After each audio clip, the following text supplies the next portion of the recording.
आपने कभी किताब नहीं पढ़ी, किताब पढ़ेंगे आपको पता लग जाएगा, आपके ख्याल में हर चीज ही झूठ है। वैसे जनाब स्पीकर, वैसे ये तकरीबन 17 लोग ही बैठे हुए हैं और यही इनकी सही नुमाइंदगी है। ये 17 लोग ही होने चाहिए थे, ये 17 लोग ही हॉल में बैठे होने चाहिए थे और आज ये बैठे हुए हैं। और ये किताब है, ये कभी पढ़ लिया करें, इस पे समोसे रख के ना खाया करें, ये किताब पढ़ा करें। पढ़ते भी नहीं, एक नालायक के ऊपर से पढ़ा करें। मेरी एक बात चैलेंज है आपको, अगर आप मेरी एक तकरीर का एक लफ्ज एक नंबर आप करें तो मैं इस्तीफा दूंगा, नहीं तो फिर आप इस्तीफा देंगे। करें चैलेंज कबूल आप मेरा, आप चैलेंज कबूल करें, खड़े होकर चैलेंज कबूल करें। मेरी तकरीर का एक लफ्ज एक फैक्ट अगर गलत हो जनाब स्पीकर मैं इस्तीफा दूंगा, नहीं तो ये जो मुअज़्ज़ज़ मेंबर यहां से बोला था ये इस्तीफा देगा।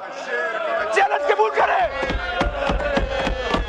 मैं 50,000 से नून लीग के तजर्बाकारों को इलेक्शन हरा के आया हूं अल्हम्दुलिल्लाह, और एक मर्द कलंदर के नाम पे वोट लेके आया हूं जिसका नाम है इमरान खान नियाजी।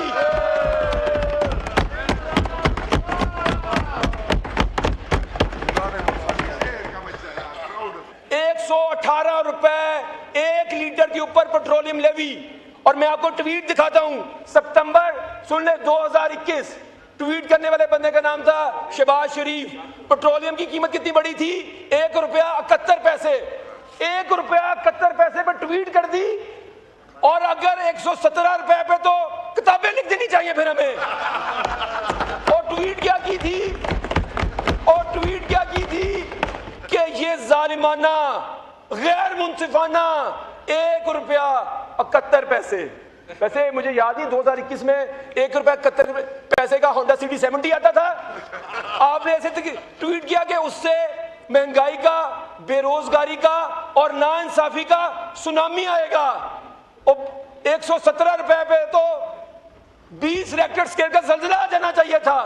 लेकिन इनके वुज़रा टीवी पे आके डिफेंड क्या करते हैं, बड़े बड़े मुआशरतदान मैंने देखे हैं लेकिन ऐसे कभी नहीं देखे।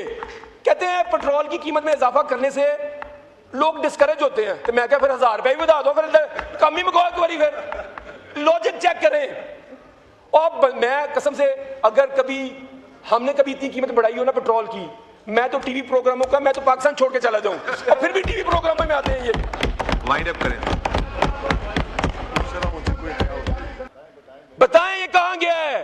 पाकिस्तान का गरीब पिस गया है, पाकिस्तान की मईशत बैठ गई है, पाकिस्तान के कारखाने बंद हो गए हैं, पाकिस्तान छोड़ के बाहर जा रहे हैं। और ये सेलिब्रेट कर रहे हैं कि हमने रेमिटेंस रिकॉर्ड आ गई हैं।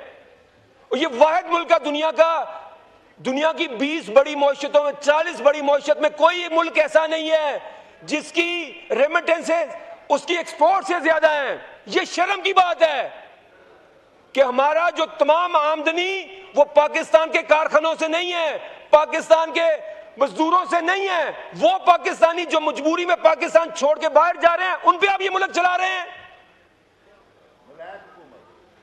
जनाब स्पीकर, इमरान खान इस मुल्क का हकीकी वजीर आजम, इस मुल्क का सबसे पॉपुलर वजीर आजम, इस मुल्क का सबसे ईमानदार वजीर आजम, इस मुल्क का सबसे काबिल वजीर आजम जो था, जिसने सिर्फ 40 माह हुकूमत की और उसके दौर के अंदर इस सदी की सबसे बड़ी वबा कोरोना, जिसमें दुनिया की तमाम मईशतें सुकड़ गई थी, उसने पाकिस्तान की एक्सपोर्ट्स 8 अरब डॉलर बढ़ा दी।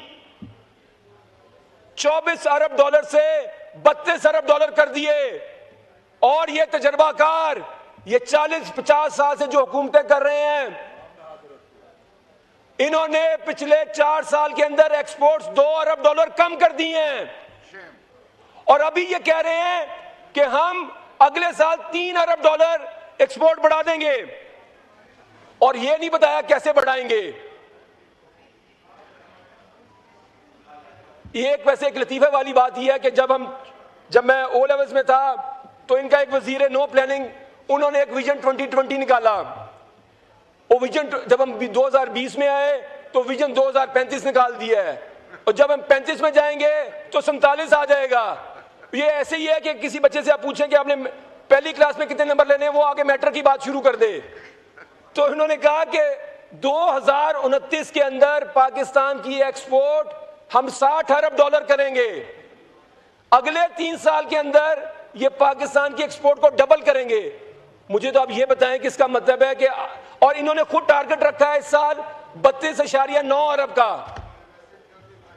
तो मुझे आप ये बताएं कि आप 25% आप कह रहे हैं एक्सपोर्ट ग्रोथ करेंगे, और कैसे करेंगे? आगे आ जाएं आप। इन्होंने कहा कि ये बजट बड़ा बैलेंस बजट है। मैं अभी आपको एक नुक्ते में समझा दूंगा कि इन्होंने पूरा जो अपना थीसिस बिल्ड किया वो इस चीज पे बिल्ड किया कि हमने सैलरीड क्लास को टैक्स रिलीफ दी है। सैलरीड क्लास को जो टोटल टैक्स रिलीफ है जनाब स्पीकर, वो 60 अरब रुपया है। और जो पेट्रोलियम लेवी से हुकूमत पाकिस्तान की गरीबों के जेबों से पैसे निकालने लगी है, वो अजाफी 250 अरब रुपया है। जो अगले साल का टारगेट है वो 1750 अरब रुपया पेट्रोलियम लेवी है, जो दुनिया के अंदर सबसे ज्यादा है।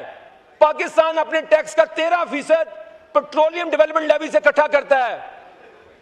13% टैक्स कलेक्ट करेगा पेट्रोलियम लेवी से, जो कि आपका आम मोटरसाइकिल वाला, रिक्शे वाला, चिंची वाला, ट्रांसपोर्टर वो यूज करता है। जनाब स्पीकर, आप बोले जी, बोले, तवज्जो आपकी तरफ है। वो तवज्जो आप सच तवज्जो आपकी, शाह साहब तवज्जो कहीं और है आपकी। नो क्रॉस टॉक, आप बोलने देना ना आपको। इस हुकूमत के अपने नंबर हैं। इन्होंने पिछले साल इकोनॉमिक सर्वे में कहा कि पाकिस्तान की जो फीकस आमदनी है वो $1824 है। अब इन्होंने क्या किया? इन्होंने कहा कि आमदनी तो बढ़ नहीं रही।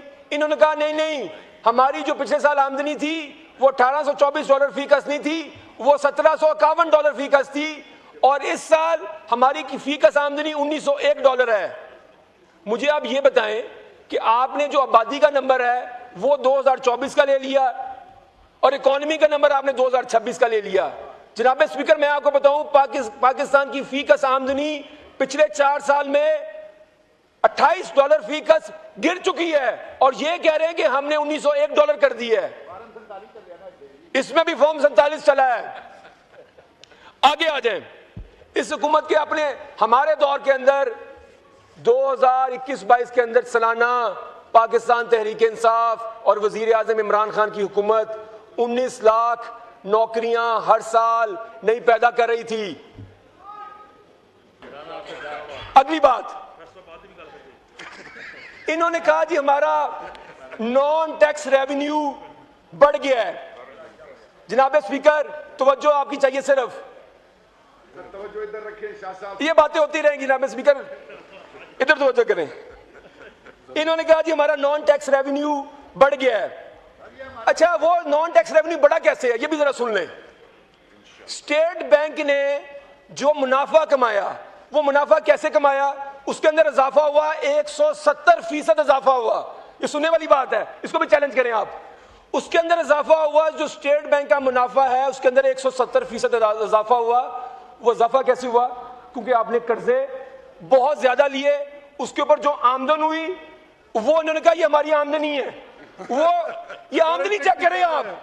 अच्छा, दूसरी आमदनी क्या थी इनकी? दूसरी आमदनी इनकी क्या थी? सुने जनाब स्पीकर, क्या थी? ऊपर की दूसरी इनकी आमदनी थी पेट्रोलियम डेवलपमेंट लेवी, कि हमने मोटरसाइकिल वालों की जेबों को काट लिया है।